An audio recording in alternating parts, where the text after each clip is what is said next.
Ready? Hey everybody, happy Wednesday. Welcome to a brand new episode of La Vida Baseball Live. I'm Julie Alexandria here in San Diego alongside Jennifer Mercedes in New Jersey and Ozzie Guillen Jr. in Chicago. First of all, guys, happy National Hot Dog Day, number one, and happy Bobby Bonilla Day to you both and everybody watching. Happy Bobby Bonilla Day. Once again, he becomes a little richer every year. You know what I wonder?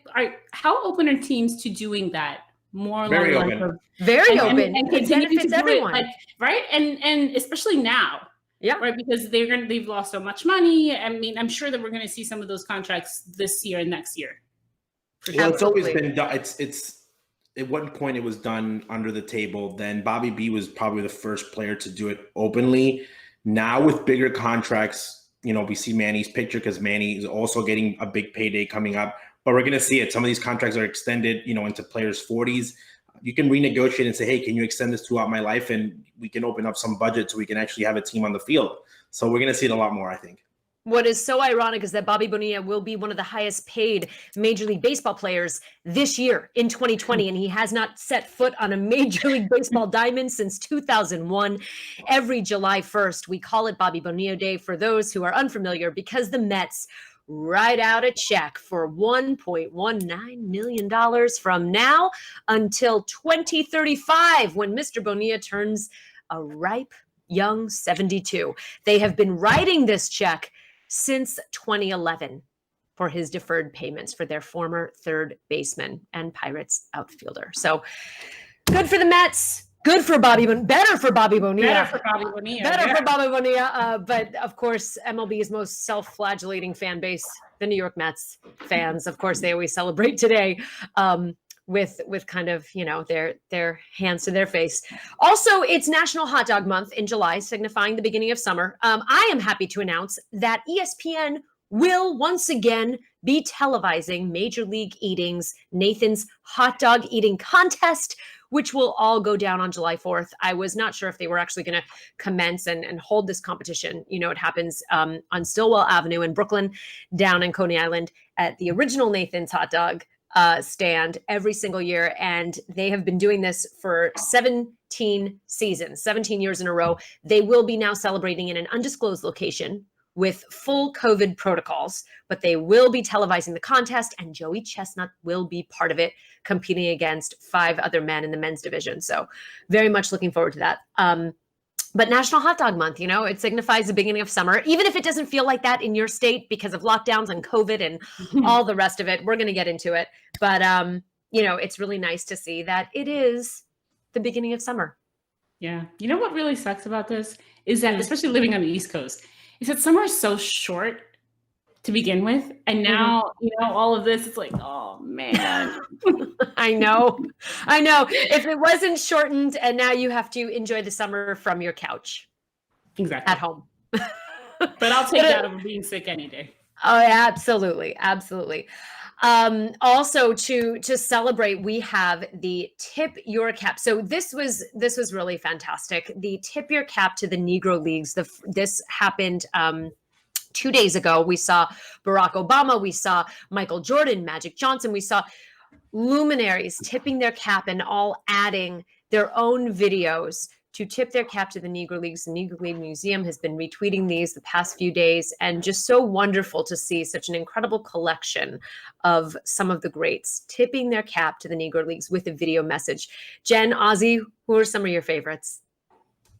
Well, I think that obviously my favorite, actually, there's a picture of him right next to me, is President George W. Bush rocking his Rangers hat. Because obviously that's his team. I know people love Obama. Never saw him there at a White Sox game. Don't know if Bill Clinton likes his team, the Cubs. I was excited about it because I know he's a real fan of the team. I loved it because there was a lot of big name people there that brought attention and recognition to a museum and a league that does not get enough recognition.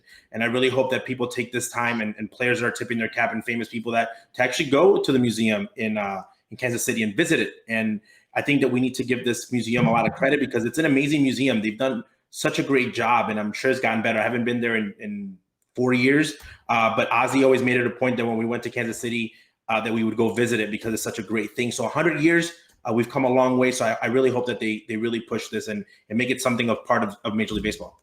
Absolutely. And Major League Baseball put together a compilation video of like the names that I mentioned before, as well as Derek Jeter, Barack Obama, Magic Johnson, Michael Jordan. And this is what they came out with. Check it out. Got my start in the Negro League, and I will be forever grateful. Thank you. Congratulations. Hello everyone, Derek Jeter here. In order to be able to truly appreciate where you are, you must have a full understanding of who and what came before you. So I just want to say thank you and tip my cap to the 100-year anniversary of the Negro Leagues. Hi, I'm Magic Johnson, and I'm tipping my cap to the outstanding players of the Negro National League. Today, I'm tipping my hat to everybody in the Negro Leagues who left a century-long legacy of talent and spirit and dignity on our country. So we're very thankful, and I just want to tip my cap to you guys. I want to tip my cap. Thank you guys. It is with great pride that I tip my cap to the courageous players of the Negro Leagues. A tip of the cap to you for that. I want to tip the hat of my favorite baseball team, the Texas Rangers, to honor 100 years of the Negro League. I'm tipping my cap to the Negro Leagues. Happy 100 years. I'm here to give a tip of the cap. Oh, it's a much longer video. You can check it out on YouTube. We're only playing a small snippet, but there you saw CC Sabathia and so many big names there tipping their cap. Love it. Love to see it. Yeah, this is also celebrating, just so to put it into context, the centennial celebration of the Negro Leagues and the Negro League Museum. Just wonderful that they are being able to showcase this and how timely right now. Right? Like, yeah. I mean, I couldn't imagine a better time for it to get more attention and for it to be more recognized. And did you know that the Negro Leagues had 3 female owners, which is like super interesting? And I mean, I want these stories to be told, and this is a perfect time. Everything happens for a reason, right? Everything culminates at one moment in time for certain things to happen and to shine a light on certain things. Somebody, I forgot his name, the director of the movie that won an Oscar for Hair, was oh my God, Michael something. I forgot his name. He's a former football player, but he had tweeted back in 2018 that how cool would it be to do a continuation to A League of Their Own with that one scene with the Black female baseball player. Oh my God, I'm blanking on the names, but like how cool would it be to then highlight the women who were involved in the Negro Leagues and who played as well? I think that would be really cool. Yeah, you're talking about Good Hair, the movie. Good Hair, yes. Phenomenal. Yeah, there and that is a small part of it. And if you do go to the museum in KC in Kansas City, you'll see that there were female players, a handful, small, but what an incredible movie that would be. Mm-hmm. And absolutely, attention must be paid. And what a better time. One of the players that was actually with me on that trip when I got to experience the Negro League Museum was Ian Desmond, who has just recently made headlines for a heartfelt and honest, a candid and heartbreaking Instagram post where he basically alerted his teammates, his fans, and the American public that he will not be participating in the 2020 truncated baseball season for a myriad of reasons: personal, political, racial, social. If you haven't had a chance to read this, I strongly suggest that you do. He outlines exactly his reasoning and much more. I've known Ian Desmond as a player. I've covered his production on the field for various teams. There was so much that I didn't know about him that I learned from reading this. Mm-hmm. Things that he has never talked about, things that he has never spoken about. I knew that he was always very much involved in the Nationals Youth Baseball Organization in Washington, D.C. This was something he talked about at great lengths. I never really understood why he had put so much energy into rebuilding the fields around Washington and helping the inner city youth have a safe place to be. I always knew that he loved kids. He has 4 children himself with his wife, Chelsea, with a 5th on the way, which is also one of the reasons that he is choosing to opt out. He's choosing family over the career. But he also tackles the racial injustice and how he feels and how he's been treated in the past as a biracial Black man and how schools had to be notified when he and his sister were being enrolled, how his high school baseball team chanted white power after the Lord's Prayer, how he had to endure so much and so many hurdles that he had to climb over, both personally and professionally. I commend him for making this statement and for taking this stand and for being so honest and for giving us just a little bit of insight into what it means to be a Black baseball player today. Yeah, when I saw his name trending and then I went to see what it was, his message was so powerful. There were so many statements that he made that just made you go, wow, and made you think, and then made you say, yeah, like totally agree. This has been going on for far too long. And just the way that he reflected on everything, I think a lot of people related to it because we all found ourselves in moments when everything happened with George Floyd and the weeks after, we all kind of had newfound emotions of things that we had all been through. I did myself. So it was like you push those sentiments aside for so long, and then all of a sudden this happens and it pushes it to the forefront. So I really commend him for letting himself be vulnerable. And because you see the comments under his in Twitter and on Instagram, people are very insensitive. There are people who are insensitive. I think most of the people were very supportive of what he was saying. And yeah, I commend him. There was one part that struck me, which was when he says, I almost always, when talking about having to select race on applications, he says, I almost always checked Black because I felt the prejudices. That's what being Black meant to me. Do you feel the hurt? Do you experience racism? Do you feel like you're at a slight disadvantage? And that part to me was like, oh my God, that's what it feels like to be Black. Like, that's why he would check, because he is biracial, right? So it's like, wow. It was just so many parts of his statement that really struck me. Yeah. I mean, he comes from a family he had a white mother, a Black father. And this is something that he feels very deeply.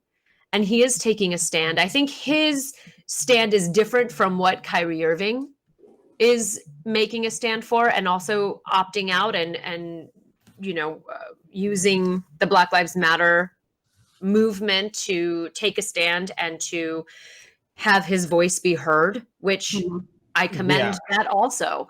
But Ian Desmond is making this about his family. He is losing out money. He is putting this out there. And it was confusing, by the way. What was some confusing? people reading it was. This should have been two different letters of him. No, I don't think so. I think that's. Well, hold on. Let me give my part. Hold on. Okay, Let me talk my part. The first part, the Ian Desmond we've never knew about. Okay, the human being, the being biracial, and all that stuff. He needs to do a story on that and make a book and tell people about that. I really like the fact that he talked about it, and I really hope that he sticks around and keeps doing what he has to do in Sarasota, okay? That was one part. The other part that he's not playing because of COVID got lost because of all that information is because of his family. And he is leaving money on the table. He also mentioned clubhouse culture, which he has been part of for more than 12 years in the big leagues. He has mentioned, so there was the letter was very, very, very, very heavy. The reason that he's receiving criticism is because Ian has made more than $98 million. Okay. And they're saying, okay, now you're going to do this. The fact that people need to separate both is because he is not playing, not because of racism or anything like that. He's not playing because of the disease, and his wife is pregnant. So the people are confused that are writing back to him because he talked about race, then he ended up with COVID. So I'm glad that he brought it up. There was a couple things there in the clubhouse that I was like, that's just society in general, not just the clubhouse, so don't blame baseball. But it was interesting. Ian Desmond's always been a guy that has been viewed as in a different light. For him to actually be open about it and talk about how it was him growing up, where he was at, the struggles that he had, it's good because you kind of understand him better as a human being. And I really hope that he keeps doing that in baseball and growing youth baseball as much as he can in the inner city. And by the way, travel baseball and Little League Baseball was not ruined by Major League Baseball. It was ruined by parents paying leagues and making this a business when your kids are young. So it was good. Ian Desmond, again, I think that he's doing what's best for his family, and you got to give him respect. So I don't think that it's confusing if you have the the wherewithal to just comprehend what he's saying and to comprehend that he's a human being and these are complex issues. It's not a black and white. It's all of these things together made him come to this decision. So it's not a race thing. It's not because of Black Lives Matter. And it's not just because of COVID. It's all of those things have made him reflect on this year and his time and his past. So all of those things together have now led him to this decision. So it's not confusing at all. I totally understand where he's coming from, why he's talking about what he's talking about. And in the end, why he says that he's going to be spending more time in Sarasota and seeing how he can change us. It says the COVID pandemic has made this baseball season one that is a risk I am not comfortable taking, but that doesn't mean I'm leaving baseball behind for the year. He's going to be right there. So it's a combination of Black Lives Matter and the emotions that brought to him and causing him to reflect on his life and his experiences, which now, and his also his wife is now pregnant and he probably wants to be there with her when she goes into labor if it happens during the season. So it's a complex issue that's not black and white, and people who don't understand it don't want to understand it. That's the simple issue. Ozzy, I think what you're referring to is it was confusing to me when I was reading. I said, "Where are you going with this, Ian?" When I started reading it, and that's why I give props to Tim Anderson, because he's been in the big leagues for less than 3 years and he's been bringing up things up for a long, long time. So yeah, again, but not everybody's the same. You can't fault somebody for not talking about. I know, and I'm not. I'm saying when I read it originally, because when I started reading it, when I opened up the story, it was Ian Desmond vows out of, because of the season, because of the situation. When I started reading it, again, once I read it a couple of times, then my brain separates both.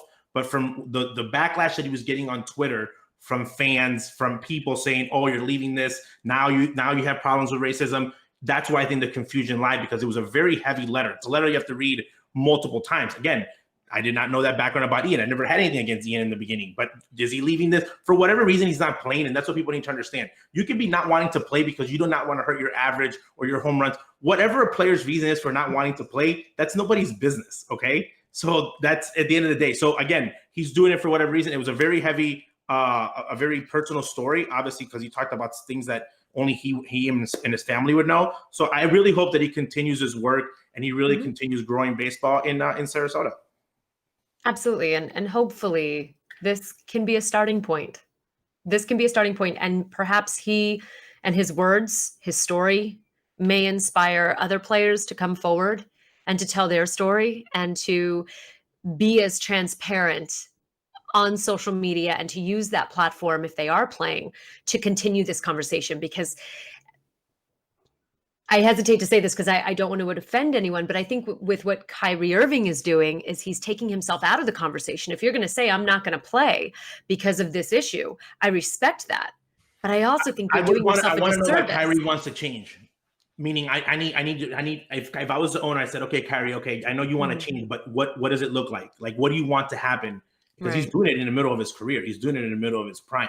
Right. When you're looking at that, the only athlete that I've seen that you can compare that to is Muhammad Ali, because he refused to go to the war, gets the belt stripped, does not fight during his time. And it was because he refused to go to Vietnam. He was like, I'll fight and I'll go back if you don't make me go fight, because I don't believe in this war. For Kyrie, it's like, okay, yeah, the problem with this issue is that it's not an issue that you can pinpoint and say, if you fix this, it's going to get better. So when you say I'm sitting out a whole year, when athletes are saying, okay, I think I can make it better by playing.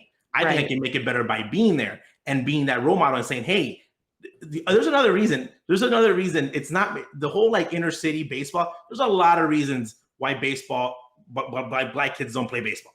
Okay. And it's a whole list, including the fact that the NFL and the NBA are way cooler for kids to just go be attracted to it. But I really think that it depends on the player, how they want to attack the problem. And for Kyrie sitting out, we'll see if he decides to play.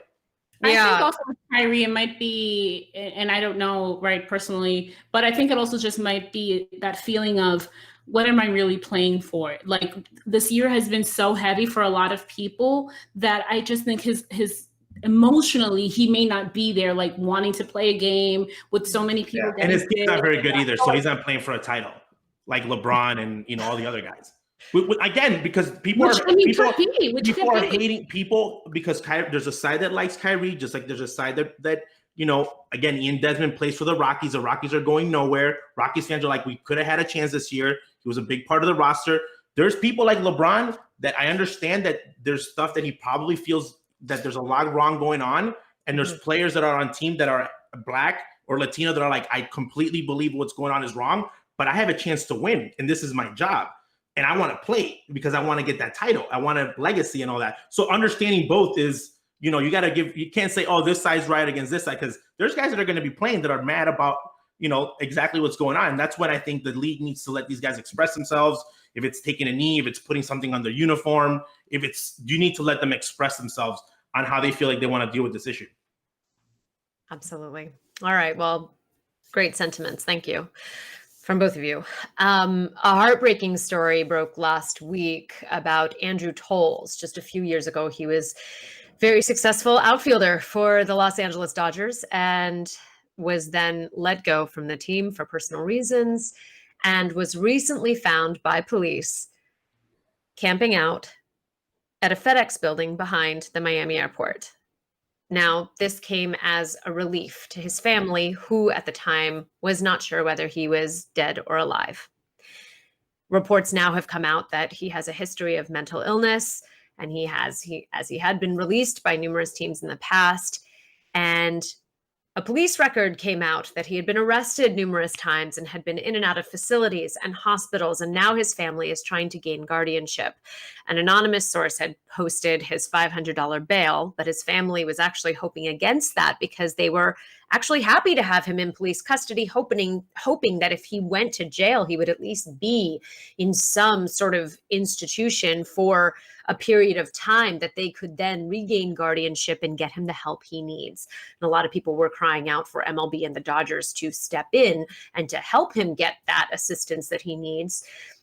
But those organizations have tried to help in the past, and unfortunately, he is a victim of mental illness, and it's just an absolute heartbreaking story. But we do hope that his family is able to get and regain guardianship of him to get him that help that he needs.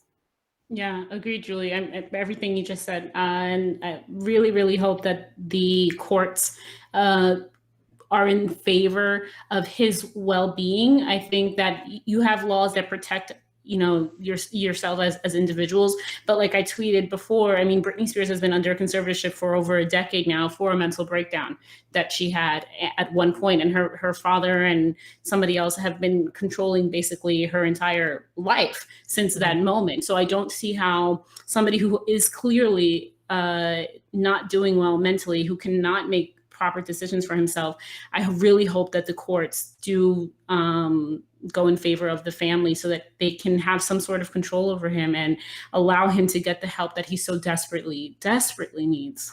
He's a great example because I think there's a stigma in the United States, maybe in the world, about what mental issues look like. This guy was an elite athlete, okay? The best at what he did, and he had mental issues. He had battled them since he was a kid. You look at his record. It's something that you could be great at one thing, but be struggling at others. And I think it's a perfect example of the family and him. But you could be successful at one thing and really have mental issues. Like, people always think like if you have mental issues, you have to be bad at everything else. And it's not true. And I think that, I saw Trey Turner said that he was going to reach out and if there was any need for money and put it up to a facility, that he would do it, because again, you have to try so many times. But it's the conversation of mental health, the conversation of, are they doing okay after retirement? Are you depressed? What's going on? It's that conversation. And for me, it's knowing that you don't have to let it get that bad. You have to stay on top of it. That's why for my birthday, I did the Recovery Saving Lives Project. Like, mental health to me is the main reason, because nothing bad happens when someone is completely 100% sane in their head, and anybody can be insane for a moment of time. The word insanity and insane for a little bit needs like a better description on that. But for him, I think it's a story of hopefully he finds redemption. Hopefully the courts help the family, because again, he seems to need help, but he's alive, he's well. Hopefully they get him the help that he needs, and he figures it out. He gets that, that moment of clarity and moves on. And we're talking about him in 2 and 3 years, talking about recovery and how he can make it better. But hey, just because you're a great athlete does not mean that you are immune to mental issues. And we know that. And that it's something that this year's been a constant story. And especially right now, especially with players, I think these are conversations that managers need to have. This is when people talk about analytics and say that managers and coaches don't matter. They do, because sometimes you're as close as a parent. You need to know how mentally healthy these players are in their minds. They're not just numbers, and we can see it right here. So hopefully get to swift recovery. Absolutely. Yeah, and he was diagnosed, in the article it says he was diagnosed with bipolar schizophrenia, and that is one mental health condition that is really, really hard to deal with.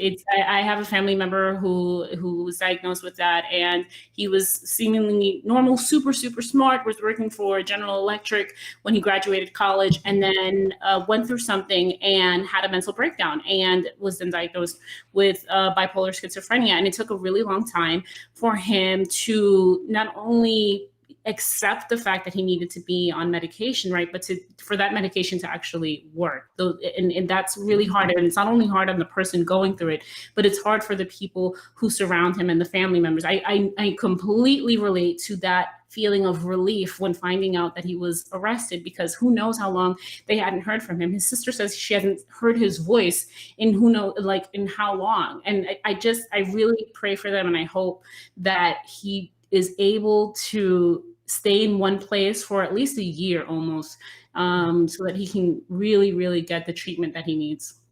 Absolutely. Well, you can call 2020 the year of cancel culture, and falling in line with that, one more cancellation will adhere to the minor leagues. Major League Baseball has officially canceled the minor leagues this year. In a statement, Major League Baseball has informed Minor League Baseball that it will not be providing its affiliated minor league teams with players for the 2020 season. As a result, there will not be a minor league baseball season in 2020. Now, if you think back to the beginning of the year, the minor leagues were in negotiations to shutter a few of their teams in order to redistribute the funds from Major League Baseball. And now we're seeing that there will not be a minor league season. Is this a foreshadowing of things to come, Ozzy? It is. It is, because there's way too many systems in minor league baseball right now. The levels are really, they've gotten really, really compact, like they've spread out. You can have rookie ball, make the American kids go to Dominican Republic and play in the Dominican League, which all the top prospects where Latino are at. People don't know this. If you're Venezuelan and you're a top prospect, before you come to the States, you usually play 2 or 3 years in the Dominican League. They can spend money there and eliminate rookie ball in the States. It would make a lot of sense. I think that minor league baseball needs to make a decision. If they keep the affiliation with Major League Baseball is going to dictate how many teams and how much roster cutting they're doing.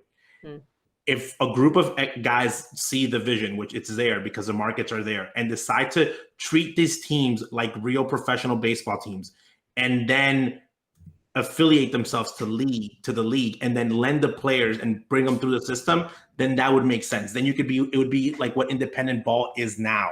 The Major League Baseball is going to realize, okay, with these taxi squads, that your top prospects that's in single A is going to develop quicker when he's with all the guys who are the big leagues, the guys that are in AAA. So they're going to decide and say, okay, what level do we remove? So I think that the system is not going to go away. I just think it's going to change. The only positive out of all this is that they're letting minor league players, if you're affiliated, to go play indie ball. They're letting them out of their contracts in a sense because they couldn't do that before. But I think from a process and a league perspective, Major League Baseball is the only league with a minor league system.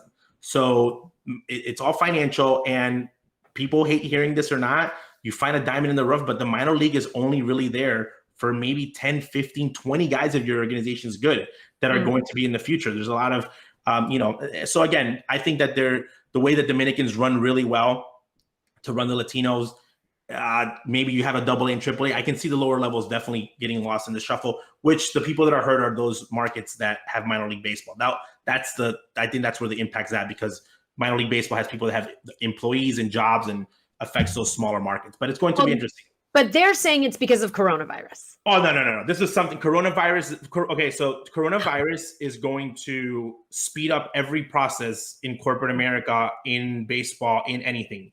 Anything that works during coronavirus that makes it more money or more efficient is going to work.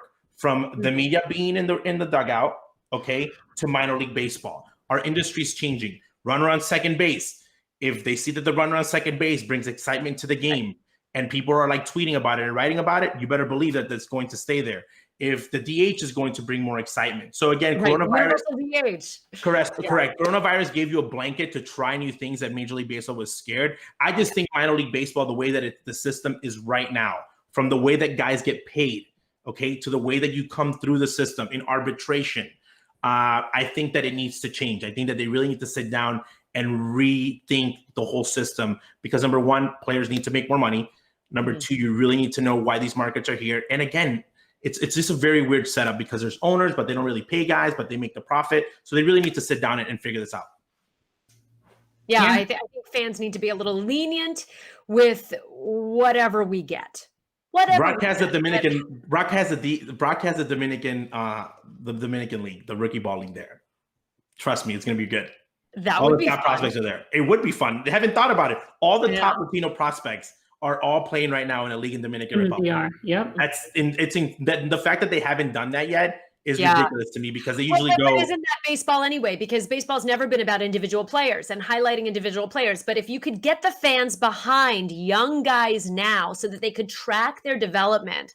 I mean, we see it in college football, right? If you're a fan of Michigan and you're watching a running back who has an incredible future ahead, who's putting up amazing numbers, you are going to track his progression into the NFL. Like you're going to watch him get drafted. You're going to be excited because you knew what he did 3 years ago.